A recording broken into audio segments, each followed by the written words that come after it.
Hi, my name's Amanda, and I'm a DPU student doing a health teaching plan.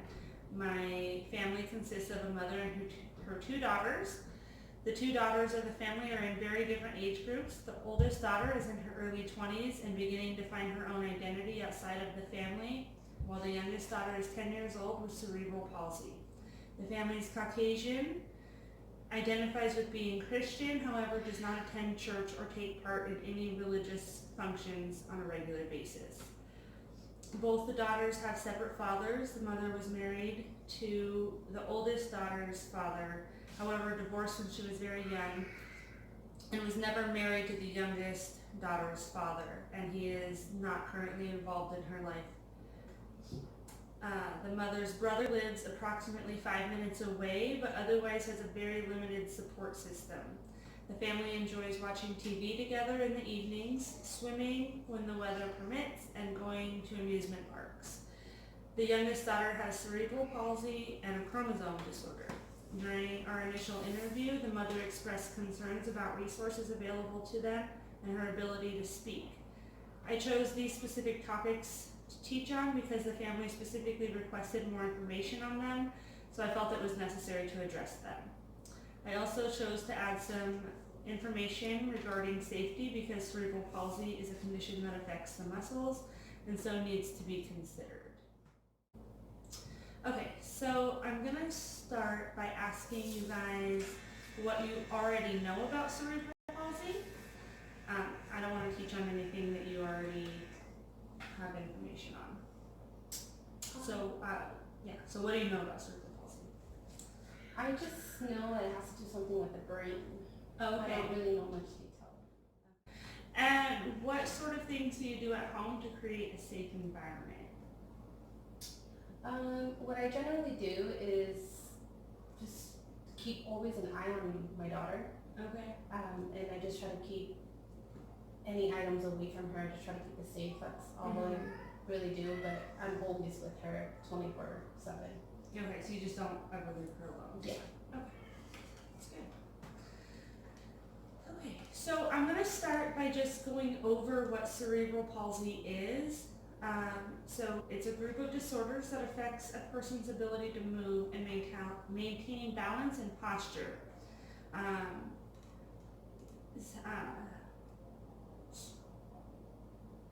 CP is the most common motor disability in childhood. So there's 4 main types of cerebral palsy. The first one is spastic cerebral palsy, which is the most common. It affects the muscle tone. So it says the muscle tone is increased, which makes movement awkward due to having muscle stiffness. There's also dyskinetic cerebral palsy. Those with this type have trouble controlling the movements of their hands, arms, feet, and legs. Sometimes even the face and tongue are affected, which makes it difficult to swallow and speak. There's ataxic cerebral palsy, which affects the balance and coordination. And then the last type is actually just a mix of the 3 previous types of cerebral palsy.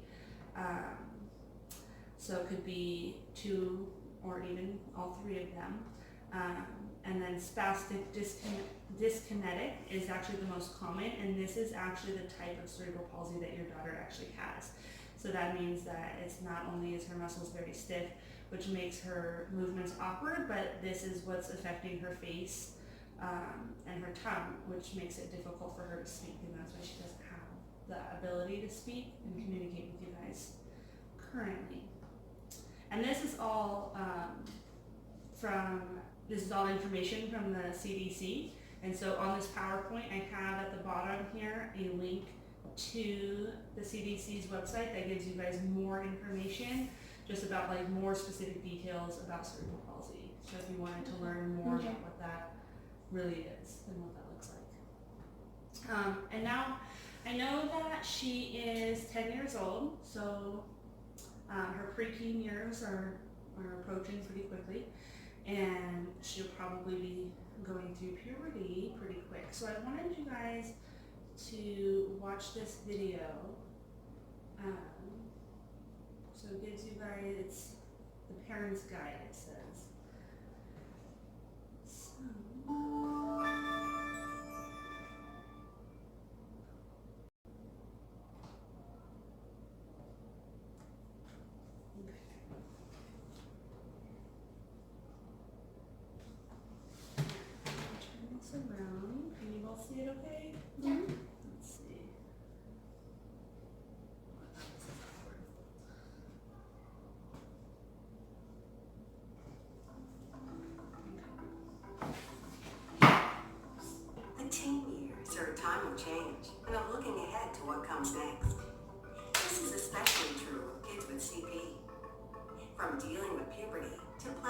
life after school ends.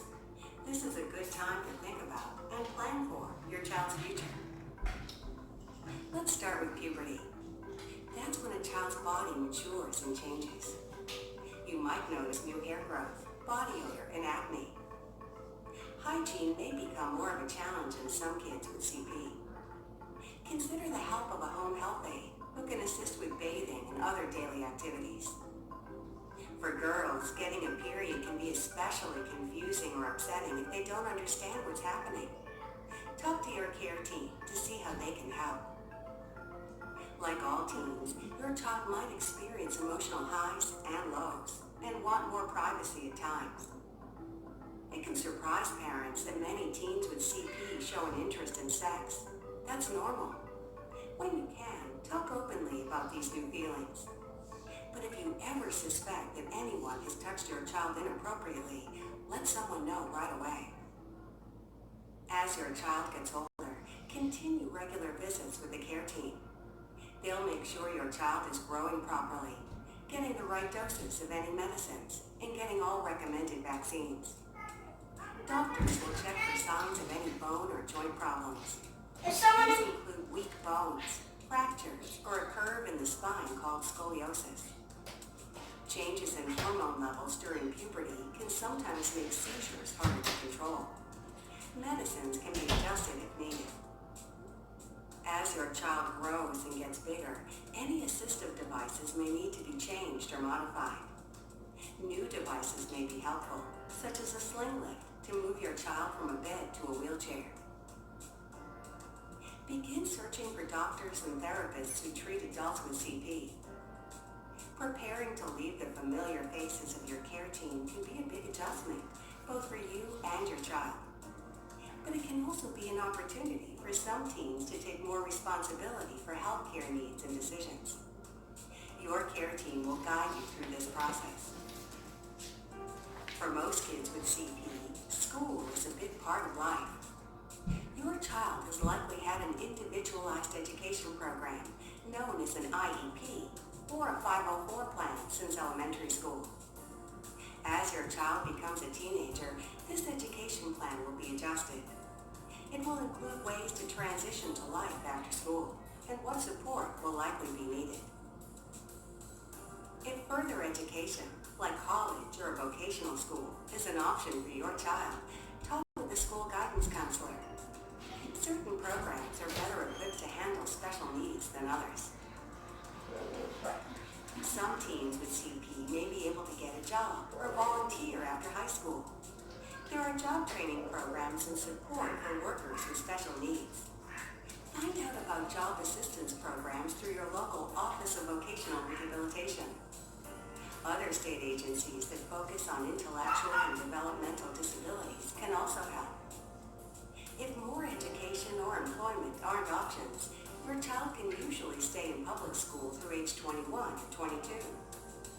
During this time, services and therapy will continue, as well as the opportunity to learn skills to help young adults participate in their communities. In early adulthood, some people with CP continue to live at home, but there are other choices.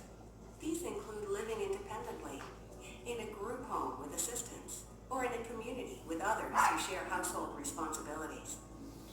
There can be long waiting lists, so it's a good idea to start exploring early. Like everyone, people with CP like to feel included. Support groups, recreational centers, and day programs can provide the chance to meet people and enjoy new experiences. As you already know, living with CP comes with additional costs. Working with a financial advisor can help you prepare for the future. You'll be advised how to save, set up trusts, and use federal programs like Medicaid and Supplemental Security Income, also known as SSI. At age 18, your child is considered a legal adult. Talk with a lawyer if you'll be continuing to be your child's legal guardian. This gives you the right to make medical decisions. There's a lot to think about when preparing a child with CP for adulthood. Other parents who have raised children with CP can share their experiences with you and provide helpful advice. By starting early and creating child the best possible future. You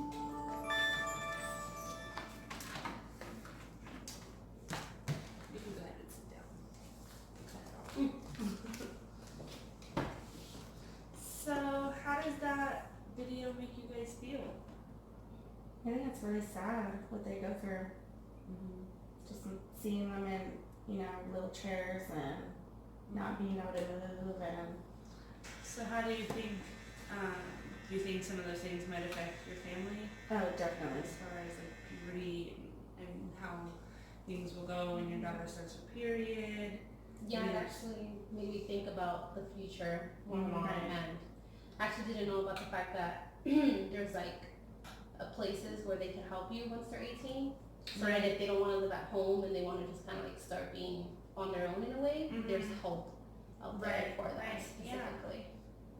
Good. I'm glad that kind of helped you guys like open your thinking process. I mean, I know that she's only 10 right now, but I mean, she'll be Mhm. 18 before we know it. And so these are things that we need to start thinking about. Right. How life is going to change for everybody in the coming future. So I'm going to transition into safety. So I know that you said that right now you keep her safe and everything, and making safety is that you just pretty much with her all the time. So that's good. That's definitely good. But things that we can do, I just wanted to give you guys some pointers, some tips. So just creating really good lighting in the house. I know that she also suffers from like some visual impairments. So like that, really good lighting, making sure that you are changing light bulbs all the time, not having shadowy areas in the house. Like, she's going down the hallway, that it's just well lit for her to be able to see everything that's around her. Also maintaining clear walkways. So like again, down the hallway, you don't want to have a toy or something that's gonna potentially create like a fall hazard for her. Making sure that those walkways are nice and wide for her to access, whether she's using a wheelchair or her walker or whatever it is. Another piece of advice would be to install grab bars. So when she's in the bathroom, she has something to like kind of pull herself up. Same with her bedroom, and really just like any area in the house that she is frequently at. So like if she's on the couch, she has a bar to help pull her up off of the couch. Same with the kitchen table, any of that, anything that in the house. And on this PowerPoint, I have a link to an application, and this is for the Think Alive Foundation grant. And now this grant, it will help you with small renovations of your house. So if you wanted to install things like grab bars and you can't necessarily afford them right now, you can actually apply for this grant, and it will help you up to $500 with making any kind of small changes to your house. And it's specifically for families with children that have disabilities that need these, need some support in that way. And one last thing that I wanted to just suggest would be, because I know that she is nonverbal, to create a recording for emergency situations. So if something were to happen to either one of you, so she has a pre-recorded message. So if she had to call 911 or speak to anybody, that she is able to just, because I know she still has access to her arms and her hands, so she can hit the play button and, she can still communicate in that way, so that they know what your address is and that she needs help, that help is needed. So I do recommend that until her verbal communication is a little bit better. Do you have any questions for me so far about cerebral palsy? No? Okay, and what about any questions or comments about safety in the house? The grab bars are really informative, and I'm thankful that there's actually a resource out there that could help me Right. financially. Right. So I I'm really glad you told me about that. Okay, good. Okay, so the next thing that I wanted to talk to you guys about is a resource, and so we'll pretty much be getting into different types of resources now. But this one is the California Children's Services. And I have a brochure here for you that just kind of talks about what CCS is and how it can help your family. And also how, so I'll give that to you. And then this is actually the application for CCS. So CCS is they specifically help cover treatments for children with certain illnesses and disabilities. Generally it's going to be like a chronic condition, and cerebral palsy would be chronic, meaning long term. So they will help provide a case manager, set you up with referrals to additional resources, and some of these additional resources could be like a speech therapist, occupational therapist, even physical therapist. So all of these things I don't think that she's currently receiving, correct? Mm-hmm. Okay, yeah, so I think that this is a really, really good resource for you guys to access, okay? And the application process is really simple. One of actually the facilities that is partnered with CCS is actually Loma Linda. So you could get Loma Linda services actually covered, and generally there's no out-of-pocket expenses for your family. And then, so the last 2 pages here are actually everything that you need to do for your application, and just the steps of, what you need to gather, and make sure that you have a complete application, because obviously you want to make sure that it's a complete application so you're not wasting any time. Yes, of course. Yeah. Okay. Thank you. You're welcome. So do you think that this is a resource that would benefit your family? Oh, most definitely. Yes. Okay. And when do you think you'll be able to submit the application? Oh, I want to say 2 to 3 days at most. Oh, good. Yeah, so Good. right away. So something that you want to get right on. Yes. Okay. So, even though you'll likely receive a speech therapist through CCS, I wanted to kind of talk to you guys about speech therapy, because I know that this was one thing that you specifically brought up to me, is that you feel like you don't get a lot of questions answered by your doctor, if she'll ever be able to speak and communicate with you guys. And I know that really bothers you a lot. So I wanted to just kind of touch on that a little bit. So speech therapy is a great way to further develop your daughter's facial and oral muscles, which could lead to greater control. So this can help with not only her ability to speak, but also her ability to swallow, because I know that we also talked about, like, sometimes she has difficulty swallowing food, and that's because those muscles are not functioning in a way that everybody else has them functioning. So speech therapy will definitely help with that. And you can also actually get speech therapy provided through her school. So she can, when she's at school, she also has a speech therapist there to help her, maybe like 30 minutes, a couple times a week. So that's something that I can help you with if you're interested in, is getting that set up with the school. So she's getting the most possible help from that. But then there's also things that you can do at home. Different exercises to help supplement what a professional therapist will do for you guys. So again, I have another video. I'm not going to watch the whole video with you guys, but I wanted to show you there's an app that you can actually download on your phone that is specifically designed for... Look at what you're missing. 10,000 free titles. New titles every month. So this app is actually specifically designed for kids with special needs. Okay, this app is called Smart Oral Motor, and it's by Smarty Ears, and this is an app that will give you oral exercises for the child to do at home or to do with the aid of a therapist. list. Therapists could say work on this, and you go home and work on certain aspects of this app. I've got the sound turned off, but let's have a look at the settings before we turn the sound back on. We've got 3 different types of background: park, hill, and butterfly, whatever works for you or your child. Let's go ahead and leave it on park, music on or off.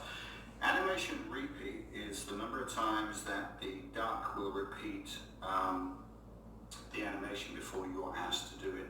We're going to leave that on 1, but it can repeat obviously as many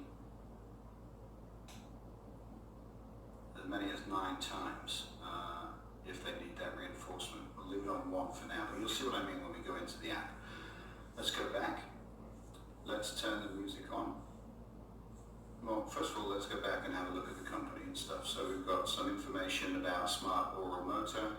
Tells you what it's about: pucking lips, making AOA with the mouth, sending a kiss, moving tongue to sides, puffing cheeks, and many others, and so on and so forth. So you can read the instructions on there, but we're going to show you that in the demo.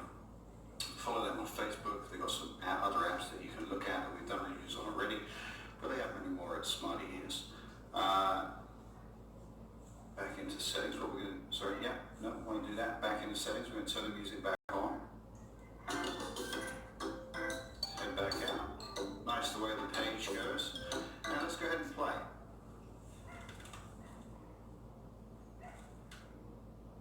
Welcome to Smart Oral Motor. Today we will practice making funny faces. Just select the funny faces you want to make today, and I will guide you. After you have finished each set of funny faces, I will award you a star.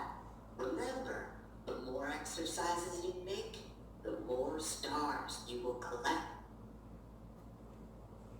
Okay, so you get the idea. So what happens is we get a bunch of exercises. 1, 2, 3, 4, 5, 6.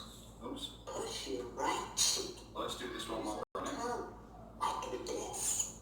So the idea is to push your tongue into your right cheek, and it's as you're looking at the device, so obviously it's his left cheek, and it's your right cheek. But as I was saying, 1, Send me a kiss like this. I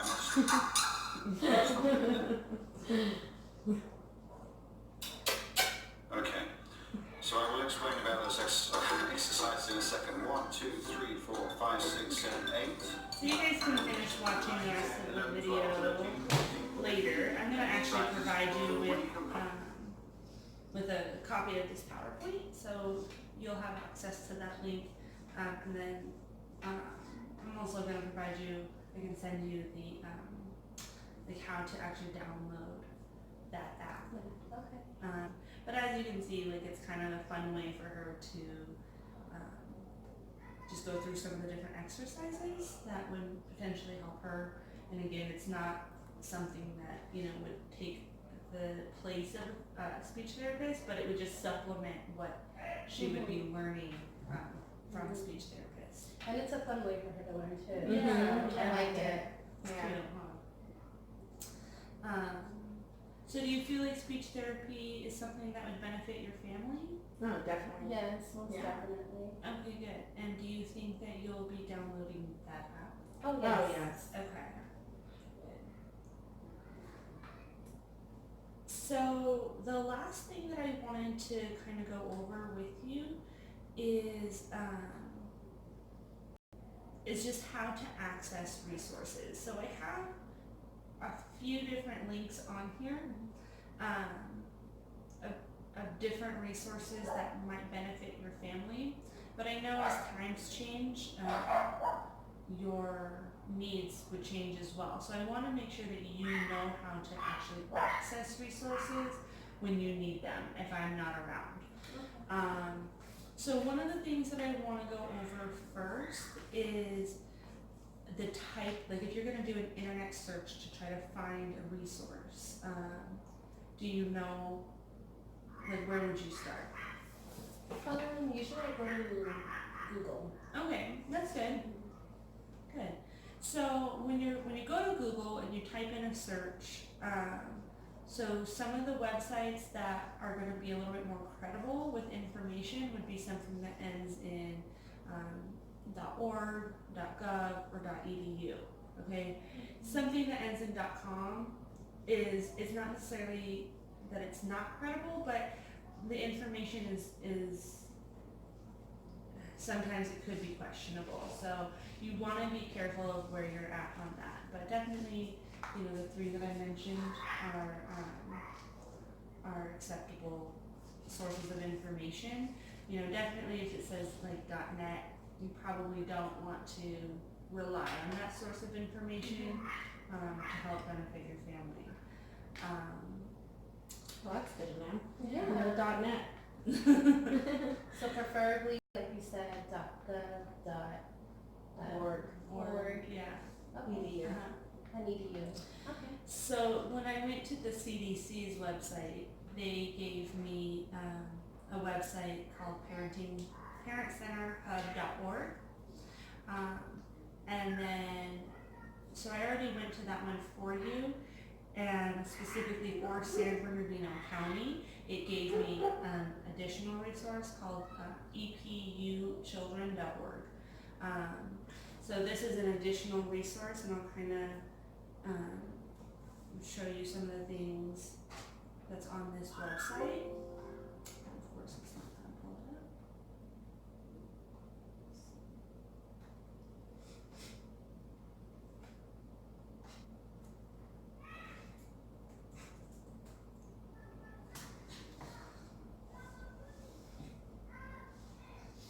So this is a resource that will lead you to other resources. And what I like about this one too is that there's actually parent training and information that you can get. So they have classes, they have all kinds of things that you can actually enroll in to help make sure that you understand your daughter's illness and how it's going to affect her life, how it affects you guys' life, and how to just cope with it the best possible way. They have, and then you can see like the Family Resource Center here. There's just different things that You can just click on. yeah, so you can click on any of these to just start accessing and kind of reading about what they have to offer. And this is just one of many, many different things that are out there for you guys. Let's see. And one other resource that I wanted to give you guys is 211. So 211 you can call or you can visit their website. And again, on this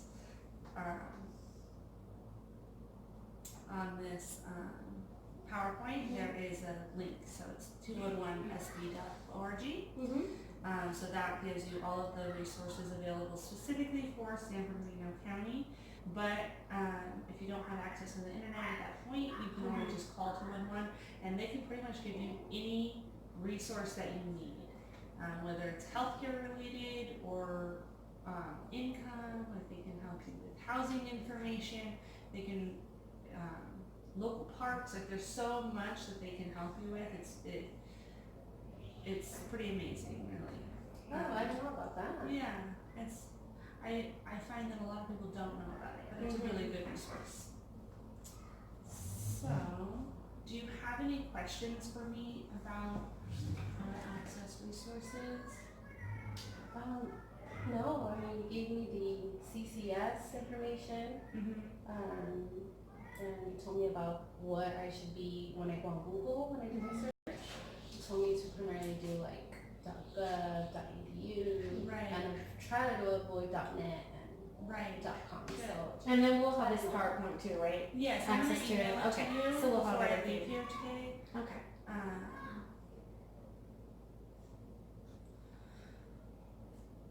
Let's see. So I'm just gonna ask you a couple questions, so I just know that you really took something from our time today. So can you tell me what cerebral palsy is? yeah, just remembering what you have told me is that it's pretty much like a disease or condition that like gives you the inability to like move or like maintain your balance. Mm-hmm. So it has to do with like at least with my daughter, it has to do with a lot of like her muscles being stiff. Right. Yeah. Good.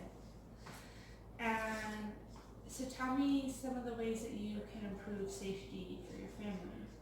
So for sure is what you had told me about the grab bars, Mm-hmm. and I'm really thankful that there's actually a resource out there that could help me financially. Besides that, I could go ahead and provide good lighting, keep away from any like darkness or shadowy areas that could cause harm to her, and definitely have an emergency recording, like an audio. So in case there is an emergency and she has to call 911 or something like that, she has that and she could play that and they will know how to get to her. Good. And tell me what are some of the ways that she can receive speech therapy? Some of the ways she could receive speech therapy. Like, where can she go to see a speech therapist, or who can help her do that? School? Oh, okay. Retake? Say that again. So what are some of the resources that could help provide her with a speech therapist? Oh, as you mentioned before, the school actually provides a speech therapist, right? Yeah. So she could get help there. Mm-hmm. So that's Good. one area. Good. Okay. And then also the website that you provided Mm-hmm. will also help her with the speech therapy. Good. Yeah. Okay. So, what was the most valuable information that we went over for you guys? You know? Mm-hmm. I think safety was huge, Mm-hmm. and then speech therapy. Mm-hmm. So that way it can help her communicate, or at least in hopes that she'll gain communication. Okay. So do you feel like you understand some of the resources a little bit better? Oh, yes. And then, Definitely. yeah, having these pamphlets and Mhm. brochures and knowing that I could call 211 Mm-hmm. specifically for her disorder. So, And do you have any questions for me? no questions, just comments. Thank you so much for Yeah, all this thank you. information. Okay, All the awesome. information and all the resources you provided.